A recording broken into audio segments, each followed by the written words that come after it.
Good evening. I'm Judith Martin, and I am a certified appraiser of personal property. It means I'm educated, tested, and study on a regular basis the process and methodology of appraising and the stuff that I appraise, personal property. We were talking a little bit earlier, Jamie was talking about items that can be appraised, different types of appraisers that you might need. I am not a gemologist, so I do not do jewelry. I don't do watches. I don't do fine stones because I don't know that. I have people that I work with on a regular basis. I don't do books because I'm not a book expert, but I have someone that I work with. I do some fine art. I don't do 18th century art or 17th century art.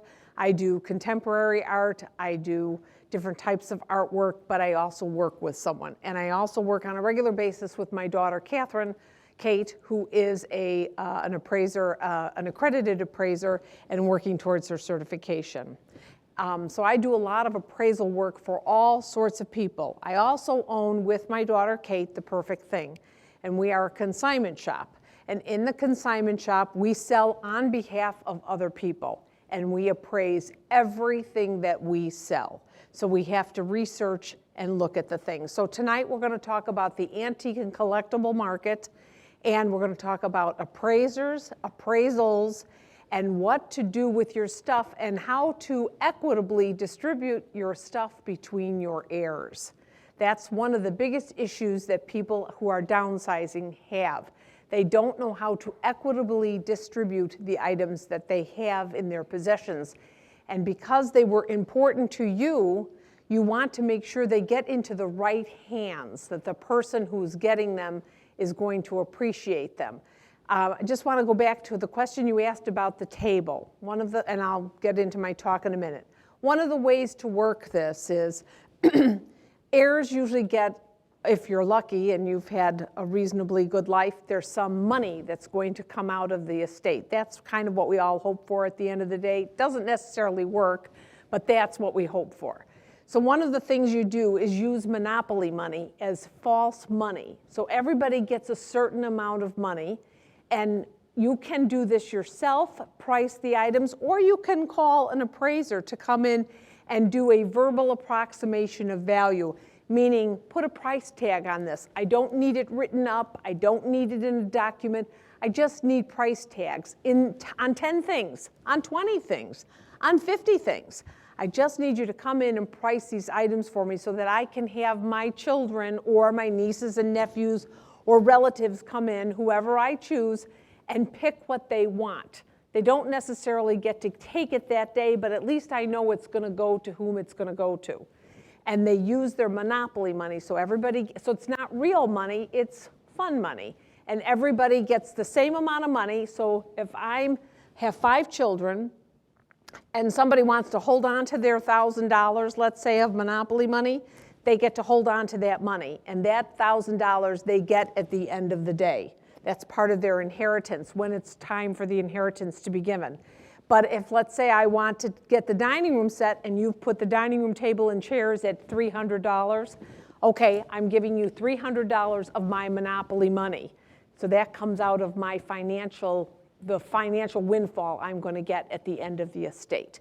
It's a very clean, equitably efficient way to distribute the property, because you don't, at the end of the day, when we're finished with this real world that we live in and we go to another life or another world, whatever your beliefs are, the main object is for your children to be able to sit down and have Christmas dinner together and not argue about who took the dining room table or who got mom's ring or who did what.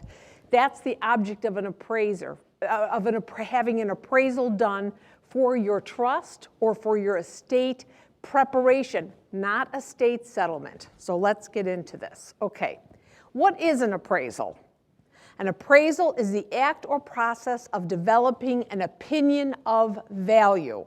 So as an appraiser, I come to your home or you bring it to my office and we look at these items and I evaluate them with my eyes. I look at them for what they are, who made them, how many are there, what condition they're in. Condition is everything.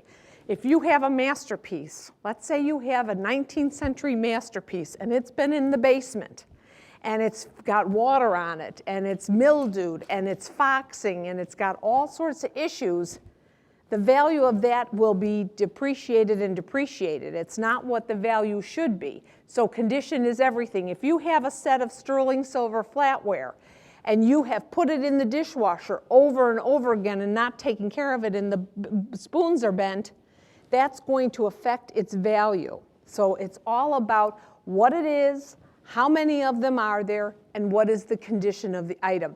That's the appraiser's job. That's the first thing I do is look. People ask me all the time, they'll call on the phone and say, I have such and such, how much is it worth? I can't see it. I can't tell you. I'm happy for you to come and bring it to me to look at it, or I'll come out to you, but appraisers cannot tell you over the phone what things are worth. It's impossible. Reasons for having an appraisal completed. You might have an appraisal done for insurance purposes. So you have a collection, you have sterling silver, you have oriental rugs, you have some fine artwork, you have some beautiful Meissen porcelain, or you have a collection of something, a great collection of a lot of one type of thing. You want to have that listed and you want to have it insured with a rider on your insurance policy. My first advice is to go home and read your insurance policy. You'd be surprised. Sterling silver covered to $1,000 max. Very common, maybe $3,000. But if you have a 12-place setting of sterling silver flatware and you have a tea service and you collect sterling silver, if you lose it, you're not covered. Same with your jewelry. Check your jewelry. What's your cap for the jewelry? Check your furs. If you have furs, check your furs. If you have guns, check your gun. Check the caps of your insurance policy to make sure that you are insured, because the first thing you'll go to if there's a fire or a flood or whatever is the policy, but you haven't read the policy since the day you moved into the house. So the policy hasn't changed, and you've accumulated all of these things, and you're going to get paid out. Trust me, the insurance company is in business to make money, not to pay you. So make sure that your insurance policy is written to your benefit, to the best benefit of your needs as possible. And if you need to have a rider put on your insurance policy, then the insurance company is going to require that you have an appraisal done by a qualified appraiser, not the dealer down the street who owns the antique store. He's not qualified. He doesn't know how necessarily, I shouldn't say that, he most likely does not know how to write the appraisal and doesn't know the market to which to research. So if you are doing an insurance policy appraisal, an insurance appraisal, the market is the highest value of that item. It's in the retail market. So it's in the high antique, if it's a good piece of antique furniture or antique glass, if it's antique pressed glass from the early 19th century, I'm not going to go look at the corner mall to see what they're selling that for here in Wheaton, Illinois, because the market's very soft. I'm going to go look at where the collectors are buying that glass, because that's how it should be insured. That's how it should be valued. The same thing for artwork, the same thing for an oriental rug, the same thing for antique furniture, pottery, glassware. I'm looking in the insurance valuation for appraisals. I'm looking at where the collectors are. What's the best price of that item? What would make reasonable sense to replace that item? You're getting that item replaced. So that's insurance. The next type of appraisal that we would work with would be equitable distribution, meaning I need to equitably distribute my property amongst my heirs. So what is that? Well, that's market value, meaning what is this going to sell for in the most appropriate market for that item? So let's say I have a collection of depression glass that I want to equitably distribute amongst my heirs. The most appropriate a market for depression glass would be probably auction, eBay, an estate sale. That would be the market that you would look for, that I would look for values. I'm not insuring it, so I'm not going to the collectors. I'm doing Equitable, so if my kids or heirs wanted to take it and sell it, what would they most likely get? Now the problem with that is the appraisal's written on this date. This action of equitably distributing this property might not happen for 5 or 6 years or 10 years. So you have to look at these appraisals from time to time, 4 years, 5 years out, especially if the market is stale, kind of stagnant like it's been. But if the market's moving quickly, you want to update your appraisals on a 4 or 5 year basis. They're not written in stone. They change. The markets change. They ebb. They flow. So do the value of things. So equitable distribution. And then when you do that, you can put it in your papers so that everybody knows what the value of your items are that you are distributing, either at the time of your death or let's say you are moving and it's time to downsize and you say, okay, I can only take ABC with me. Now I have to get rid of D to Z. What am I going to do with that? And my kids want some of my things or my heirs want some. I need help in figuring out what's the distribution value of those items. That's what an appraiser does, okay? So that's a type of an appraisal. A trust document. If you have a trust, your trust attorney should have told you to get your items, your personal property that's important, appraised. Do you have a Steinway piano? That should be in your trust. It is a financial asset to your trust. It's part of your trust. It's part of the financial picture of your life. So those kind of items, you would have your jewelry appraised, you would have oriental rugs appraised, you would have good artwork appraised. You're not going to have your pots and pans appraised. You're not going to have your everyday stuff. But if you have a collection, let's say you have a collection of Royal Dalton figurines, you're going to have those appraised if they're part of your trust document. You're going to have your Moorcroft pottery appraised, or your Staffordshire dogs, or whatever your collections might be, even your B&G Christmas plates. If those are part of your trust and they have to be, if your trust attorney, you have decided that those pieces go to so-and-so, they should be documented and put into your trust. Those items are usually valued at fair market value. Now, fair market value means willing seller, willing buyer, neither being under compulsion to buy or to sell in the most common market. That's the definition of fair market value. That comes into play for trusts, and then it comes into play for estate filings. When you die, we have to pay the tax man, sometimes. If you die at this point in time with $5 million worth of assets, that means real estate, stocks, bonds, cash, personal property is included in that. You must file a 709 with the Internal Revenue Service, and you have for your state filings. In some states, you have to file probate. In Illinois, for some reasons, you might have to file probate. If you have a trust, that's all taken care of through the trust. But when you have to file estate filing, the appraiser must do those things at fair market value. That's the rules. Those are the regulations as stated by the IRS. And they're very, very serious. And when we were talking, when Jamie was talking about setting up for an estate sale, yes, or to have an appraisal done, yes, you would group those things together so the appraiser could come in. Because remember, you're paying the appraiser by the hour. So you don't want to pay the appraiser while you're cleaning out the china cabinet, because she or he, trust me, she will charge you. Because so you want to have all those things pulled together so that saves time and energy and the appraiser can get to their job.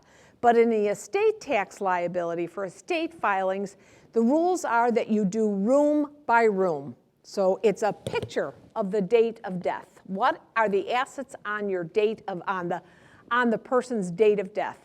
So you want to go room by room. Now, the IRS is very generous, as we all know, and they allow us to group things that are similar but under $100 each. So if I go into your living room and you have a collection of pretty little porcelains, Lefton porcelains, or whatever, pretty, not really extravagant porcelains, I can group those as a grouping because they're each $100 or less. But if you have Meissen porcelain from the 18th century, those each have to be set out separately. If you have pottery, American pottery, that's very good and important, Weller and Rookwood and Gruby and all those great pottery makers, those are going to have to be set out separately because they're each going to be valued over $100. So those are the things the appraiser must do, and there's a document that follows, and then you submit that document with your filings with the IRS. Okay, so those are some of the reasons that people do appraisals. I do a lot of appraisals for equitable distribution for divorce. I do a lot of divorce work because I'm mean and crabby. No, just kidding. Just kidding. I'm very nice person. Anyway, because I don't care. It's not my divorce, so I don't care. So, and I'm tough. I've been doing this a long time. So because the court has to say who gets what, right? When a marriage is dissolved, the court has to say who gets to keep what. How is it equitably going to be distributed? And that's another reason that an appraiser would do an appraisal. Now, sometimes people just want to know, what do I own? I haven't got a clue. My mother and father have passed on. I got boxes of stuff, and I don't even know what it is and what it's worth or whatever. So we do a lot of consultation work because you don't necessarily need it to be written. You need to know, what is this stuff? Now, the market is very queer these days. It has really taken a hit every which way.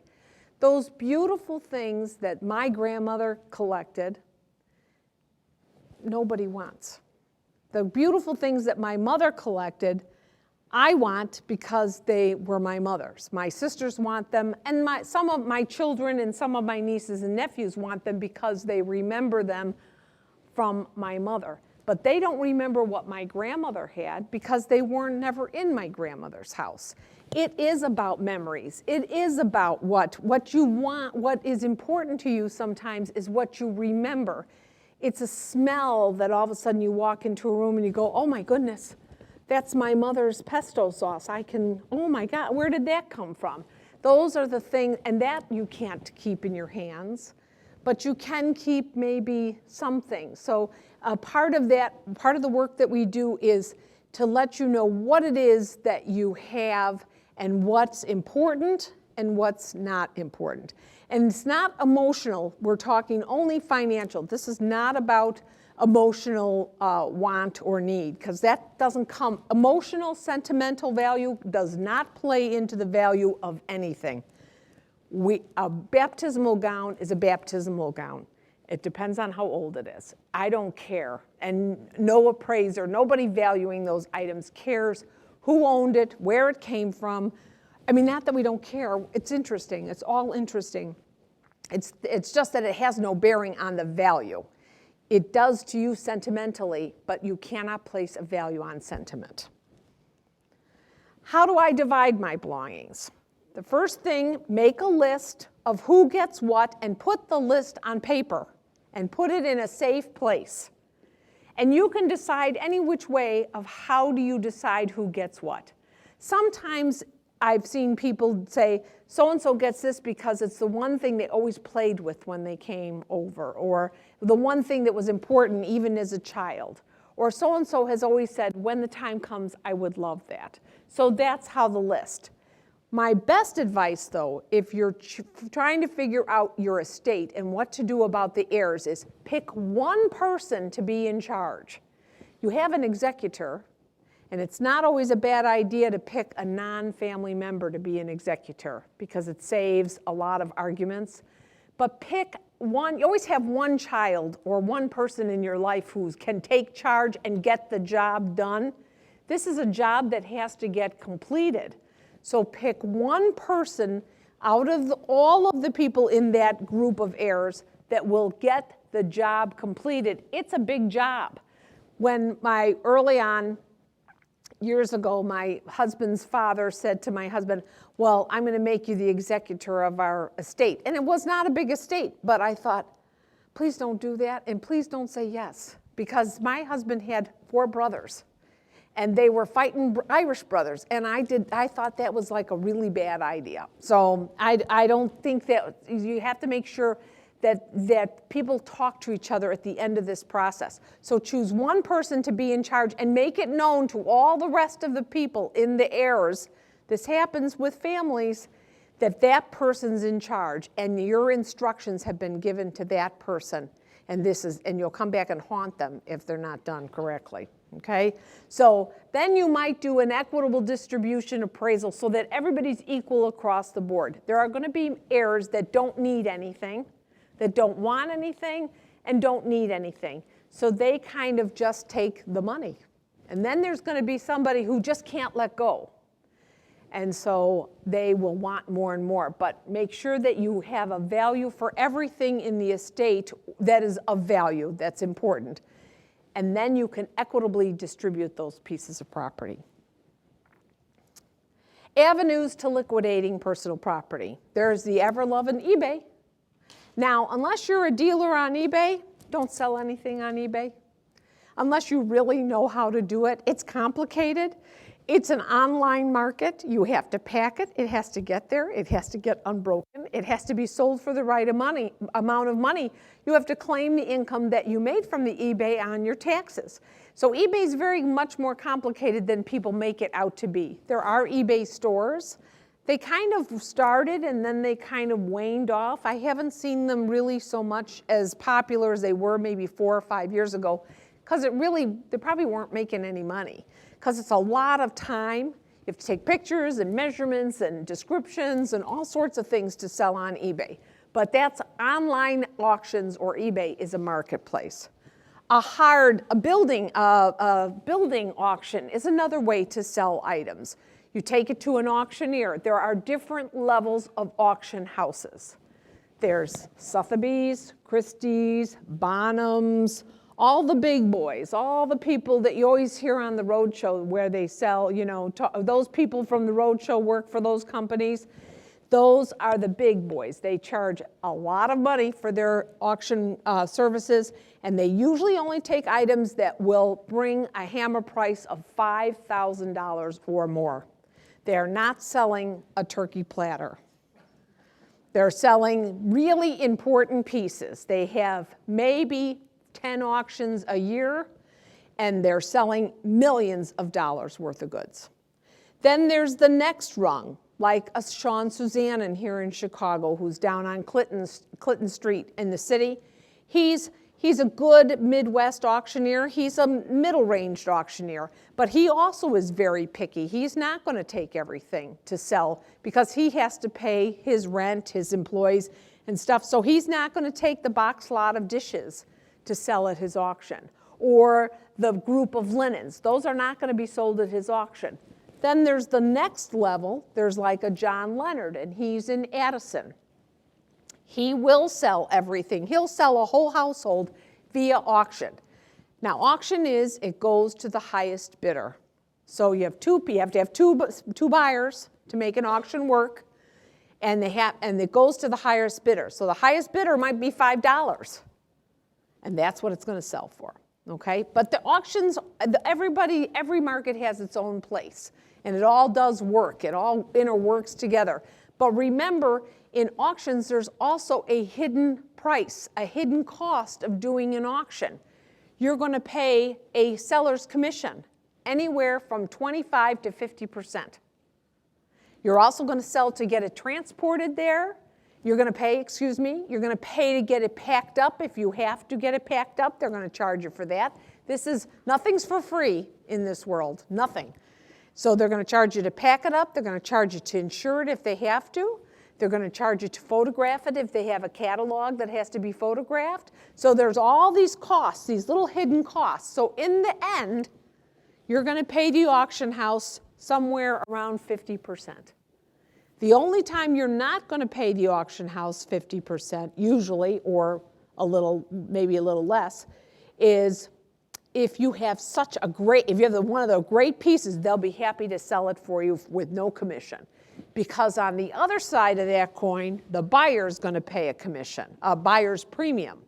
So the auction house is getting 25% from you and 25% today from the buyer. So they're getting 50% combined to sell this one item. But so there's lots of different things that go into that. So if you decide to take anything to auction, make sure you read, excuse me, the pages very carefully. So that's one market. The other market is consignment, which we own. I own a consignment shop. I'll tell you, our fee is 50%. That's how we get paid. We set the price because I'm in the job of selling it. And if you want to sell your item, you have to trust me to know what to sell it for, because I can't sell it at a falsely high price. Nobody will buy it. The market's tough. It's soft. The market is very soft, especially for brown furniture. We'll get to there. But so the market, so we have to be careful about how we price it, because to price it just because we want to make you feel good doesn't do you any good, and it doesn't do me any good. And it costs us rent to open the doors every day. So we have payroll and rent and advertising and all the insurance and all the things that go into running a business. So there's consignment. There's estate sales. I also do estate sales. That's how I got into that's how I actually became an appraiser. Actually, my mother was in the estate sale business since 1968. I worked for her as a kid, and I hated it. Because I took the garbage out. It was a terrible job. So I got to run for garbage and pack and wrap, and everybody there was clawing, and all this nonsense was going on. So I wasn't interested. And eventually, I went away from it and had a family and went to work. And then I had quit my job, and I was home with my kids, and my mom had become an appraiser. And she called and said, somebody wants me to do an estate sale for them. Will you help me? And we'll be partners. And that was 28 years ago, and I opened the store 14 years ago, and I became a certified appraiser 20 years ago, and I taught appraisal theory and methodology for 10 years before I became president of the International Society of Appraisers. So it's a long process to get to where I am. But anyway, I regress. So estate sales are another way to sell, and how that works is someone comes in, a team of people, come in and set your house up to look like a store.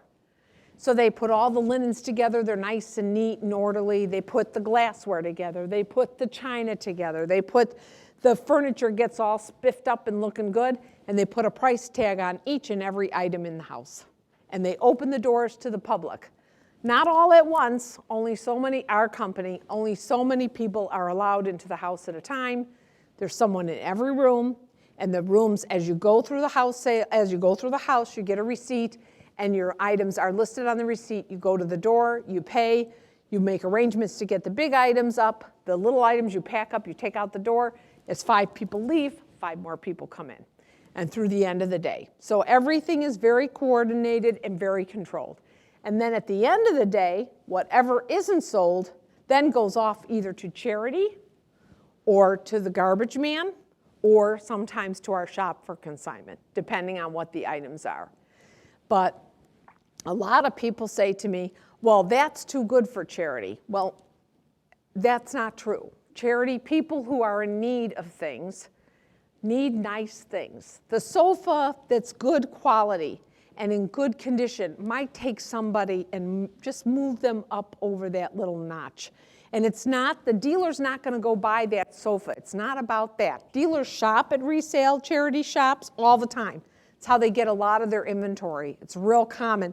You'll see them coming in and out of a Goodwill on a regular basis.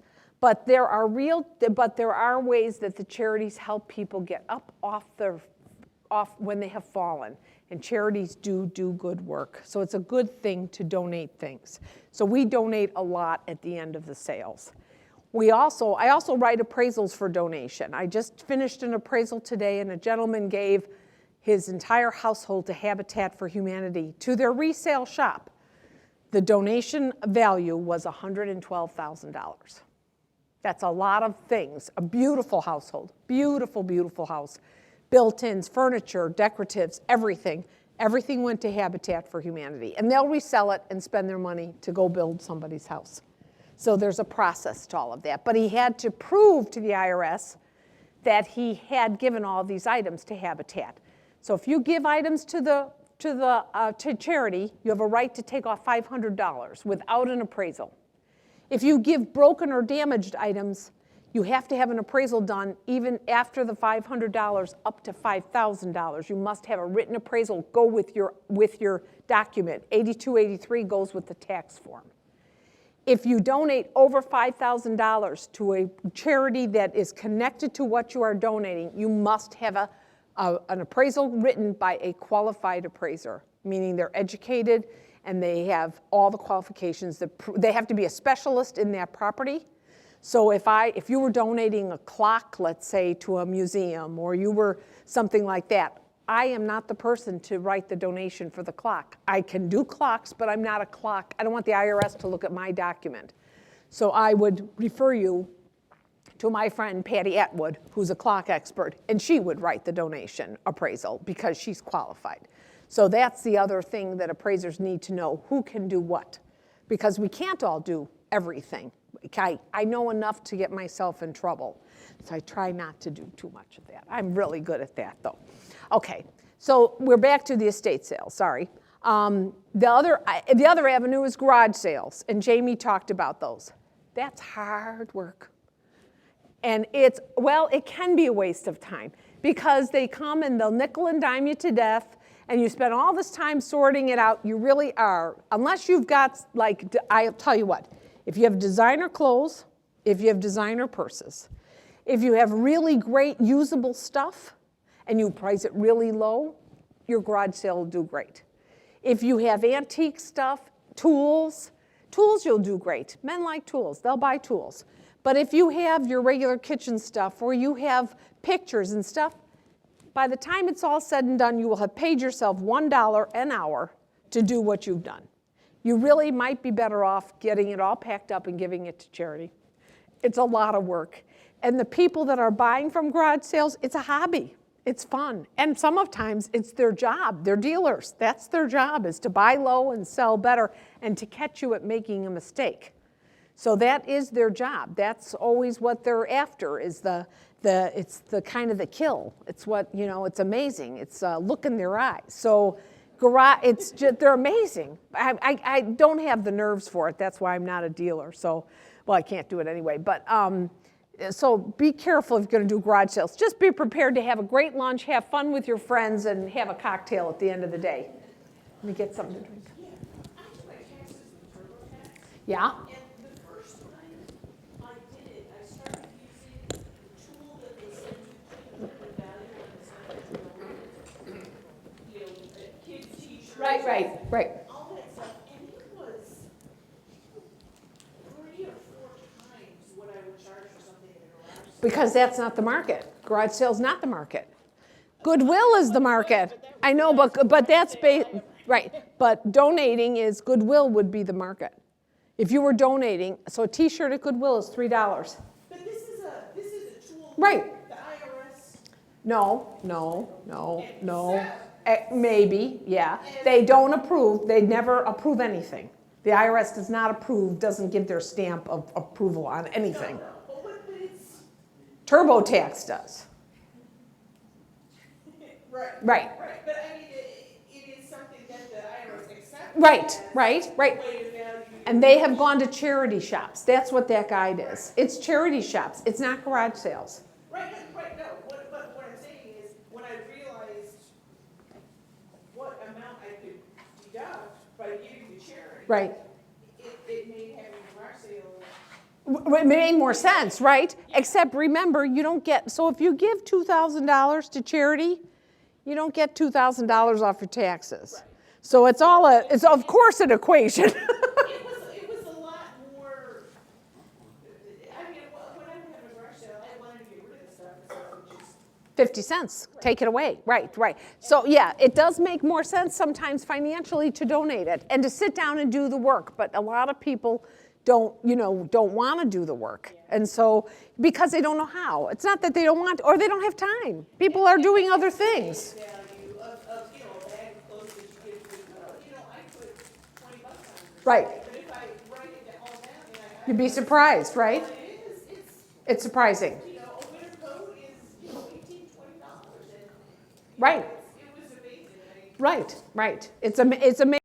It adds up how it all, that's how this gentleman got to so much money. I mean, it was a whole household. It was pots and pans and knives and furniture and drapes. And I mean, these were things that all, by the time you all added up, what do you think a household costs to put together? Think about all the things you have in your house and how much money you really have. That's George Carlin's thing. That we got a hat on our storage space. We got all this stuff, and it's called a house. It's got a house with a roof, and we put our stuff. And the more stuff we have, the guy with the dies with the most stuff wins, I guess. So we have a lot of stuff. So when we have to, like Jamie says, declutter, organize. That stuff, unless you like having garage sales, I personally hate having garage sales. I don't have garage sales. I do terrible. I'm great at estate sales. I'm fabulous. I'm a terrible garage sale person. I don't like to go to them, and I don't like to have them. I've had maybe 2 in my life. I don't do well. So, but it's another option of liquidating your personal property, okay? Now, if you have, one of the parts of liquidating, if you have metals, fine metals, silver and gold, okay? Be careful how you liquidate them. Don't take them to cash for gold, please. Don't do that. They can be melted, yes, silver and gold. Right now, don't melt your silver, don't melt your gold. The price is down. So hold on to it until it comes back up.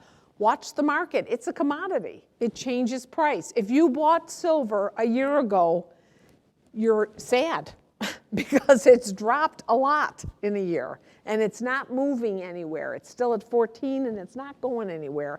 So the price for good metals has not moved. So be careful how you liquidate that. Be careful how you liquidate jewelry. Make sure it's costume jewelry and not real jewelry. I'm sure you all see those things on the internet about somebody found a painting or found a 50-carat diamond ring in the bottom of a drawer. Empty your drawers out, especially when you're going in somebody's, if you're dealing with older people in a person's or a family who's hasn't touched anything. People hide things. Once you find a hider, trust me, they hide everywhere. Some people are I don't hide anything because I never have anything to hide. So I just leave my cat, it's all right on the counter. I just pick it up. But my husband hides money, and I know it. And I know where he hides it because, but if I didn't, the kids wouldn't know. I mean, I know where it is. So, but he hides things. He squirrels things away.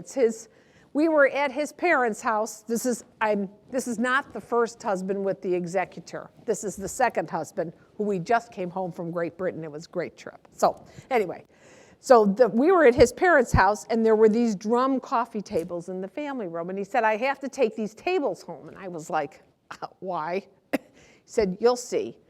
So he had taken the top off and all of his paper route money was in rubber bands inside the tables.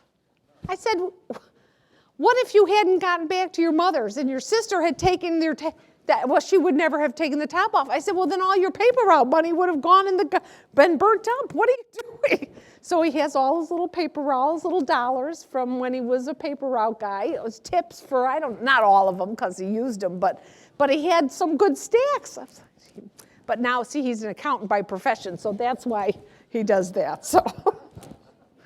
Okay, so those are some of the ways to get rid of your items. Yes, sir? Yeah, I have a question.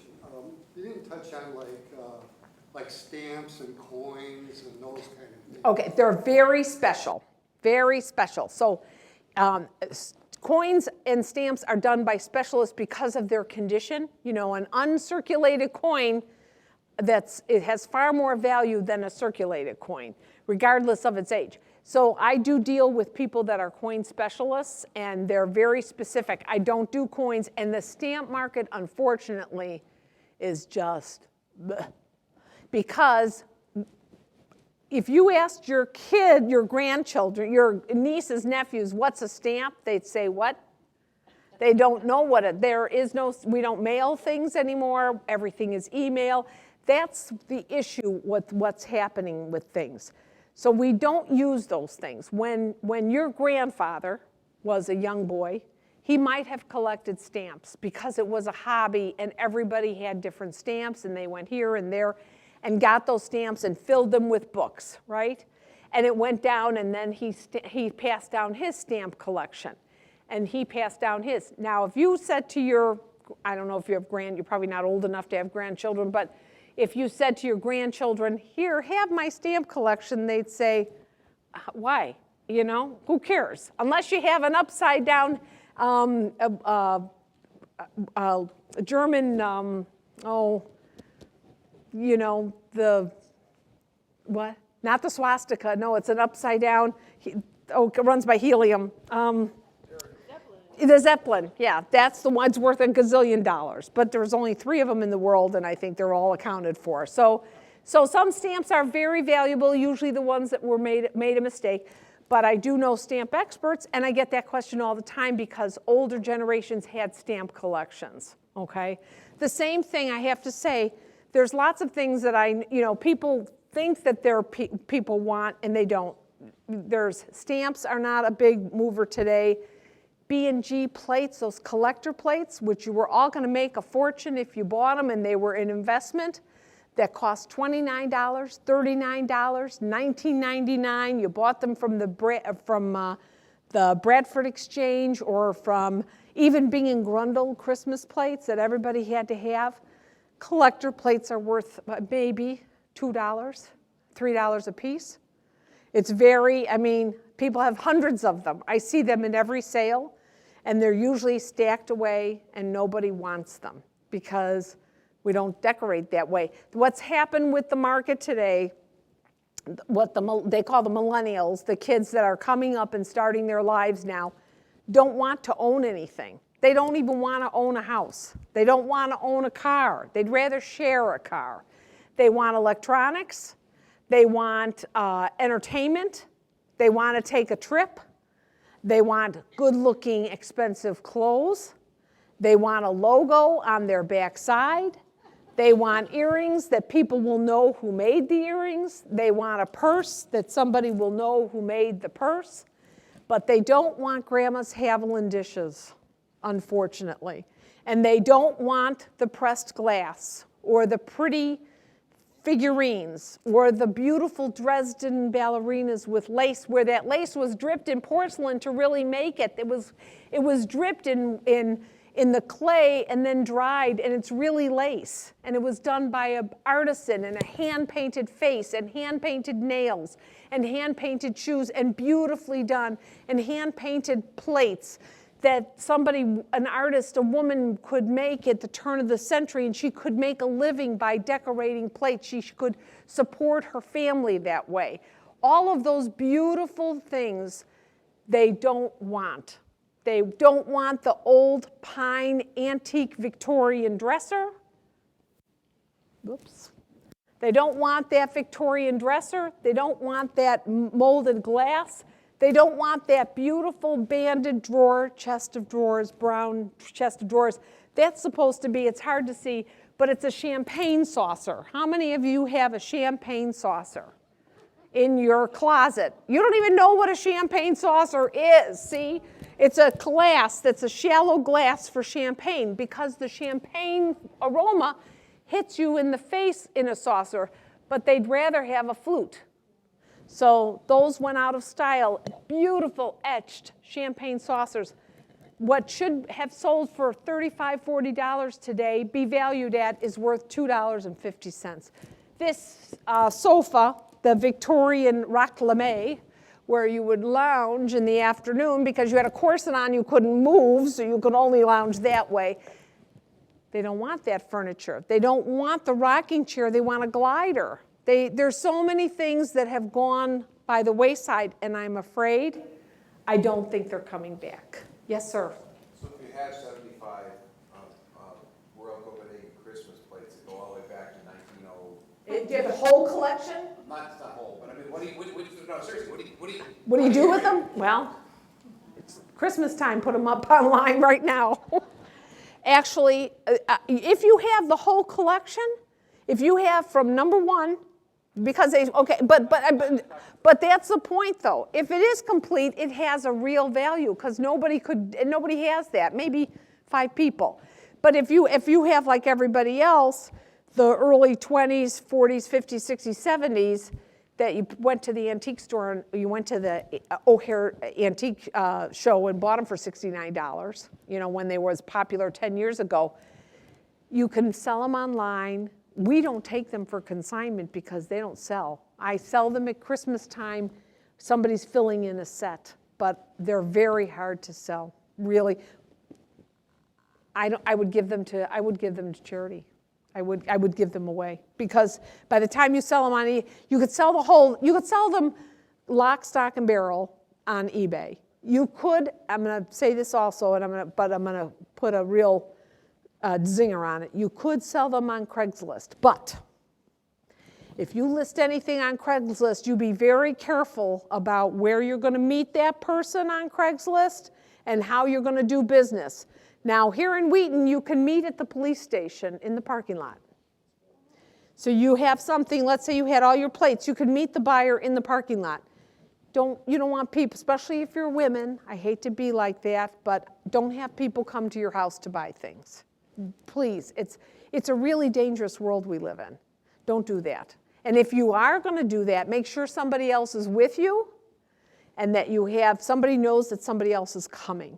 When I go out to anybody's house, I don't care whose it is, my staff knows where I am. They know that if they don't hear from me within an hour, to call the police. This is a very dangerous world that we live in. And I'm a woman by myself. When I'm hauling my stuff and I got my camera around my neck and in the door I come barging like a barge that I am. But you know, sometimes you just have to be careful. So be careful who you deal with, okay? All right, so the state of the antique market, that's where I'm going to kind of bring us to. It's kind of sad. It's really kind of sad. When I think about what you should keep what you love. When I talk to people about when I'm doing estate sales, or when we're talking about what should I get rid of, what should I start to dispose of. If it would hurt your heart never to see it again, don't get rid of it. But you have to have a very business-like discussion with yourself and say, do I really think that? Or maybe kind of, sort of. But like Jamie said, if you haven't seen it in a year, okay, then what do you need it for? Unless it's a canning jar and you're maybe going to take up canning again, but that probably isn't going to happen. I had a woman in the shop today, and we were talking about something. She was visiting from out of town. We're talking about glassware and what's going on with crystal, about Waterford, and in particular, and that, you know, Waterford's not made in Ireland. It's made in Poland and Eastern Europe, and some of it's made in China. So you have to be very careful. Some Waterford is made in Ireland, but most of it's made outside of Ireland. We were talking about Steuben crystal, which was made in Corning, New York, is no longer in business. And so the market for Steuben has dropped dramatically. Now, Steuben was started by Frederick Carter, who worked for Thomas Webb in England in the 19th century. And he came over to America and decided that he was going to make beautiful art glass. And he made beautiful art glass. And then eventually he started to make crystal glass, and it turned into Steuben. If you're ever in Corning, New York, go to the Corning, New York Glass Museum. It's a knockout. It'll knock your socks off. But so Steuben doesn't get made anymore, so the value of Steuben crystal, plain crystal, has dropped because there's no marketing behind it. That's what drives the marketplace. Everybody's got an iPhone because they drive the marketplace. So those are the things you have to look at. So we were talking about crystal, and she said, oh my goodness, how's Lalique doing? I said, well, Lalique does pretty well because they change their design every year, and they present beautiful bowls, and they're still in business, and they're still beautiful French crystal, just gorgeous. She said, you know, I had a Lalique bowl. I think it was about, maybe 15 inches round. It's a pretty big bowl. I don't know where it is. Oh, really? I haven't seen it maybe in 10 years. Really? a 15-inch round bowl and you don't know where it is? She said, well, I said, it's not at home in a closet? No, I don't think so. I said, well, I would maybe go find out where that bowl is. Because if you, see, that's the point. If you have so much, or you have things that aren't important, what's the sense of having them? If you don't look at them and say, oh, that is really cool. I really love that. It's been a hard lesson for myself because I'm in the business of stuff. I do this because I like stuff. I love it. I love all the things that are made in this world. I get it. I get that the glass was blown by a glass blower. I get that the artwork was done by hand. I don't like the stuff they sell at Joann's Fabrics, the silk flowers and stuff like that, but I get it. I've got those hanging on my door. They make my front door look great. So, I get a reason why I don't get the candle companies. I'm not quite sure about that. But I do get that people like stuff. I like Afghans. I like handwork, linens that are done by hand that somebody pressed. And did you ever get in a bed and it's all nice and crunchy and clean and it's like luxury.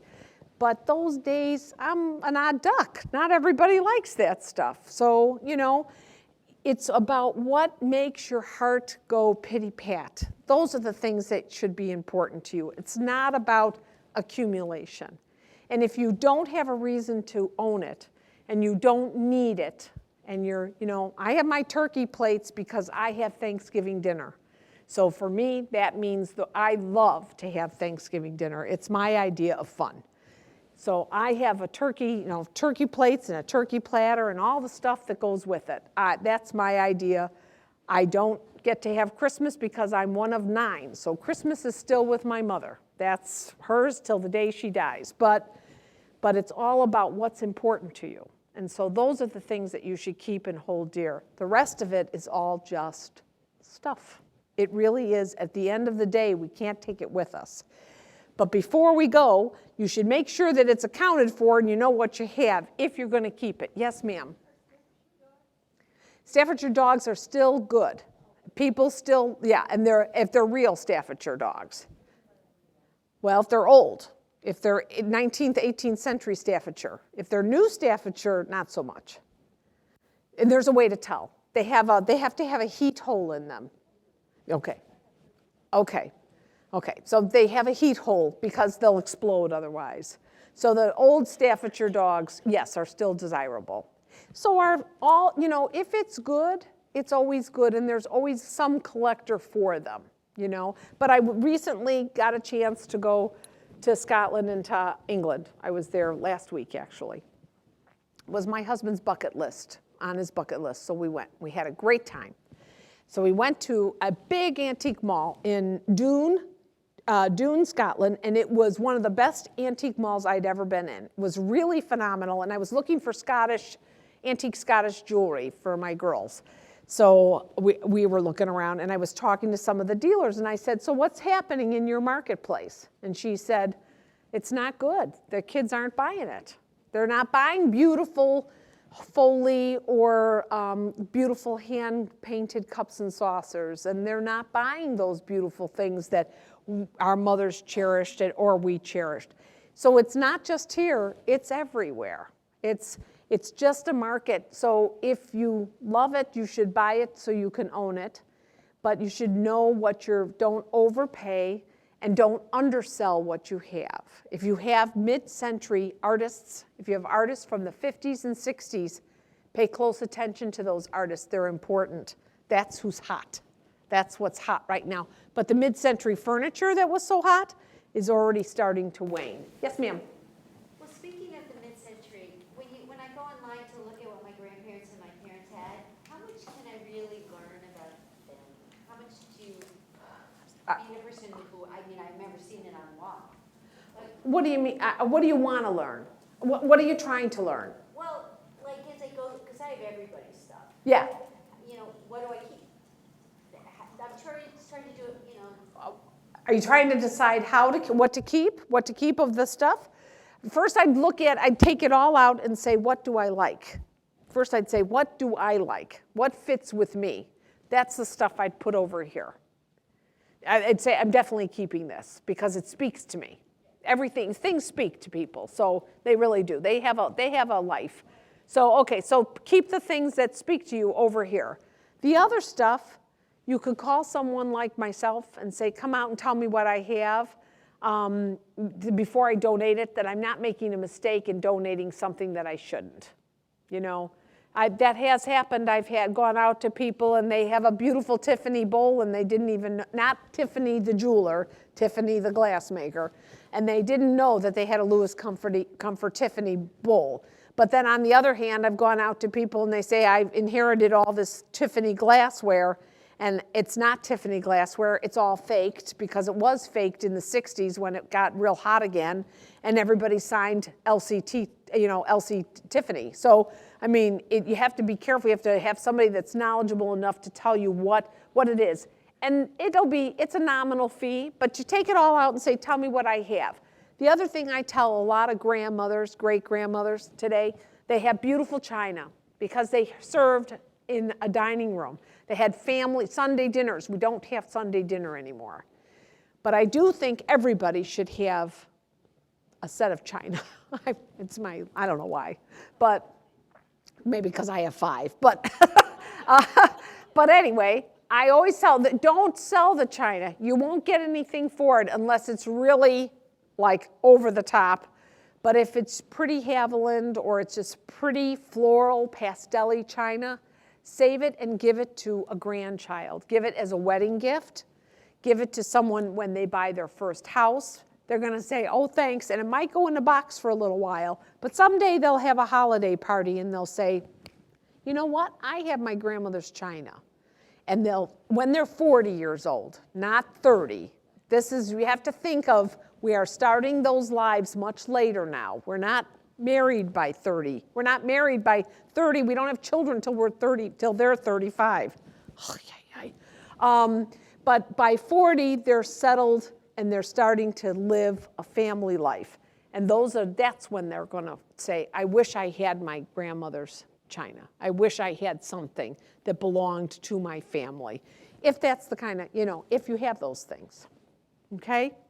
So keep what you love. Once it's gone forever. So that's pretty much it. I would love to take any questions you might have. Yes, ma'am. Can you do appraisals from pictures? Yes. They're hard, depending on what it is. But yes, I can do. I don't like to do written appraisals, but I can give you an approximate value based on photographs, yes. We take everything into the store based on photographs. There aren't enough hours in the day to run around looking at everybody's things, so most everything in the shop comes in via photograph. But if you have something you need to know, we can sit down. I'll charge you for it, but we'll be happy to say, yes, this is what you have. If it's silver, I need a hallmark. Got to see the hallmark. But if you're doing it for insurance purposes, No, I won't do it by photograph. I'll do it only on site because I have to state in the document that I physically saw it, that I visually inspected it. And that's actually what the insurance company wants. I have gone out to do insurance appraisals for people that have vast collections, and the insurance company will call and say, go and verify that it actually exists. So, because things happen. Not that I wouldn't trust you, but it's too hard. Yes, ma'am? do you have a certain time of the day that you do appraisals? I don't work after 6 o'clock at night, except. You just walk in or do that? No. Everything is done by appointment. So if you want to have an appraisal done at the shop, you can call the shop and make an appointment to bring it into the shop, and they'll make an appointment with myself or with Kate. If you want to have something consigned with the shop, we'll make an appointment and you can bring us pictures into the store. If it's an appraisal that we need to go out and see you, and then so I'll make the appointment and come out to the house, and it's a minimum of 2 hours. It could even be 1 hour on site, but for every hour that I'm there on site, you can figure 2 to 3 hours on the opposite end for me to write an appraisal. Appraisals are formal written documents. Some are legal documents. So I take them very seriously. It's not flippant, and everything gets researched. Unless it's something I've done 1,000 times and it's an estate tax liability. But if it's for insurance, I have a whole, so I'll give you a document at the end of it. It's all bound. I give you a PDF so you can send it off to your insurance agent because he doesn't care for the paper. He doesn't give a hoot about the paper. I give you a document that's bound so you can put it in your safety deposit box or look at it and want to take a look at it. But then on my end, I have a file, and in the file, I have all the comparables that I have found to place the values go into that file. And I keep the file for 5 years. And after 5 years, I actually keep the files forever. I have every appraisal I've ever done. So I've never gotten rid of one. Yes, ma'am. Yes, that's why I know. They're down the basement. Yes, I do. Yeah. Yes. I charge $200 an hour. No, if you bring it into the store, have you got the picture with you tonight? I'll even look for it for free tonight. So, but in the store, we charge $25 an item. And the reason for that is because if we didn't charge, we could do nothing but value people's things. And our job is to actually sell the stuff on our floor. So we can't spend all day telling people. But we do have appraisal days from now and again at the shop for free to bring people in. But normally we charge per item at the shop, but we charge by the hour. When I have to go out to you, it's $200 an hour. Any other questions? Yes, ma'am. Yes, Kate. What's the market for Fiesta? Okay, Fiesta has its own market, and early Fiesta is always desirable. But it's got to be the first Fiesta. Fiesta is Homer Laughlin, and it's made in Wheeling, West Virginia, right on the Ohio River, and it's early ceramic. It's just a heavy-duty ceramics, 30s, started in the 30s, and that early Fiesta is good and popular and quite collectible, as they're still in production. So you can go to their warehouse, their storeroom, and buy those mugs for $5 a piece. They're very cute. They have little scarecrows on them. You can go to Fiesta and buy them. However, the later Fiesta is not as comparable and not as valuable as the early. There are still collectibles. When my mom, before she was in this business, she had two aunties. One was a widow, and one was a maiden lady, so she never married. And they had a house up in Salem, Wisconsin. And they had outfitted this house completely in Fiesta, the original Fiesta, and all the linens and all the glassware to go with it. And when they died, my mom and my aunt sold it all to some guy for like $100. But that was before the market got hot and before they knew anything. You know, my mom knew a lot, but she didn't know about Fiesta. She knew about the better, finer things. How my mom knew all that, which is an interesting story how people find things, is when my grandmother's was of Irish descent.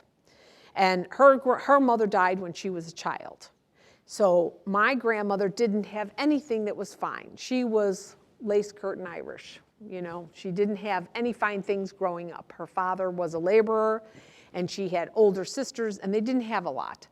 But when she married my grandfather, who was Italian, he knew beautiful, my great-grandmother knew about beautiful things. So my grandmother's job in her life was to go down to Marshall Fields, when there was Marshall Fields, and go to the linen department and the tableware department and ask the sales ladies what things were. And my mother went with her as a child. And so they would go to the department. Now those people are gone. There are no people selling those beautiful linens to tell you how to do those things. Even when I started doing this, I used to go to every antique show in town and get all dolled up and wear my good clothes and pretend I was buying and say, what is this? Tell me what this is, because it was a great place to learn. And through the estate sales, I have touched and felt millions and millions and millions of things. I have researched millions of items because it was part of my process. So I touch it, I look at it, I smell it. It's all tactile, it's all part of the process, and it's all about learning. I have so much that it probably overspills itself because every day I learn something. And that's the beauty of what I do. It's not stagnant. And the market ebbs and it flows, and things change, and artists come and artists go, and it's an amazing, amazing career. I've had an amazing time, and I'm lucky that my mother said if she was good and able to let her keep her mind, she'd give up her physical body. Well, she's very arthritic today, but she's 89 and still can tell me where Caithness glass is made in Scotland. So, yes, ma'am. What do you do if you run into antiques that were still different enough that you really can't find a comparable store? They were interesting because they were different. You kind of find a similar kind of a bridge. You have to do, okay, are you talking about furniture? Some, yes, yeah. Certain things, I don't like some unless it's kind of different. Okay, all right. Like there was a custom-made thing, for example, a custom-made wooden music stand that was originally built to hold candles, was rewired for lights, but it was a memorial for, no, not memorial, A lectern? for somebody special, and there's a plaque on it from Okay. 1790. Or maybe a north wind rocker that from 1790 that is better than anything you see in the rockers usually aren't supposed to be worth very much or anything. Right. But it's really got a feel to it and everything, and it's just, you know. So you kind of take, what you do is you kind of look for something that you can make a bridge out. Okay, so let's say you have a lectern and it's got somebody's plaque on it, and there's nothing else out there. Well, you might find another kind of maybe a bookcase, a book stand, or a church item, something like that, that you could make, that I could make a logical conclusion that these would be somewhat similar. They don't have to be identical, because not everything is identical. So you have a North Face rocker, great oak North Face, got a good gargoyle face to it, it's got really kind of great looking. So you might bump that up a little bit more than a normal North Face because it's really better than most that you've seen. Right, so everything is a critical, you know how when you're making something and it's not baking, because I can't bake because that's too precise. So, but you know how when you're making a really great stew or a good soup and you think, what does this need? And you just put the right, that's what it's about. It's about knowing what the basics are and adding or taking away the value of that item. Looking, I was able to figure out that the handles looked like they were made in Chester, Pennsylvania. I mean, the styles and the things. Okay, so you might Google, you might start to kind of, you know what, it's like a roadmap. Everything is like a roadmap. That's how you start. You go like, what is this? And it's not like a eureka moment. It's you go, it sometimes that's why it takes so long to do an appraisal. That's why it's not normally off the top of your head, because it's a map. You have to follow this little treasure hunt to your final destination. I've been looking for one seriograph. I cannot make out the artist's name. I know I'm going to find them, but it's Canadian geese, and it's a seriograph, and it's a contemporary piece, unfortunately, my client has a little bit of dementia and cannot remember where he got it. So, and I got to find it because the court says I got to find. So I'm still looking. I'll find it, but I spent 3 hours looking for a seriograph of multiple Canadian geese and haven't found it yet. Well, then I found it was part of an estate of somebody who had founded a power company in Houston, and I tried to look that up, and it just was a conglomerate. They bought out so many little power companies that it didn't lead anywhere. Okay. I tried to find the original owner, which is like the estate. Well, sometimes the original owner doesn't matter necessarily unless it's important to you, but it is a process. You have to follow the trail. The trail will get you to the end. And if you can't follow it, then you call up somebody who's an expert and you say, help, help, help, help. You know, I had 3 pieces of art in this one with Canadian, and I just couldn't get a handle on it, so I have a good friend that's a 18th century artist expert, and I sent him the pictures, and I said, what do I have here? And I paid him, and he told me. So, you know, it's about knowing who can help you and following the road. Yes, ma'am. Can a layperson ever, I mean, if we had Can you go? Sure, you can go. Are you ready to go? Yeah, we're all ready to go. Oh, okay. I'm going to answer her question, but you can certainly go. I'm not ready. Okay. We used to be partners in crime, hitting all the antiques. Right. And we each have our own collections of stuff, and now we're at the downstage of sizing apart, and you look on eBay and it's like nowhere near Right. anything what you pay for any of this stuff. It's not gonna be. But do lay people ever, you know, like we thought, we ought to pack it all up, go put up a thing. And Right, right. And just, because it seems like. Yeah, lay people do that all the time. Is it worth it? I don't know. You're not gonna get your money back. She has a collection of probably what, 300-400. Okay. You're probably not gonna get your money back. But you'll get some of it back. It just is, Well, it's a job. I'm to the point where I know I'm never gonna get Right, paid. right, but it's a job. If you want to liquidate yourself, but you can either do it yourself and it's a job and you have to take it as a job, or you can hire someone to do it for you and you're gonna pay them. And they're gonna do it anyway. And you're still not gonna get what you wanted, what you paid for it. So it's all about what you want to do. If you have time, it's a great learning. You might write a book. Write a book. Yeah, there you go. Why not? All right, thank you, everybody. One more question. All right, I'm coming. Thank you, everybody.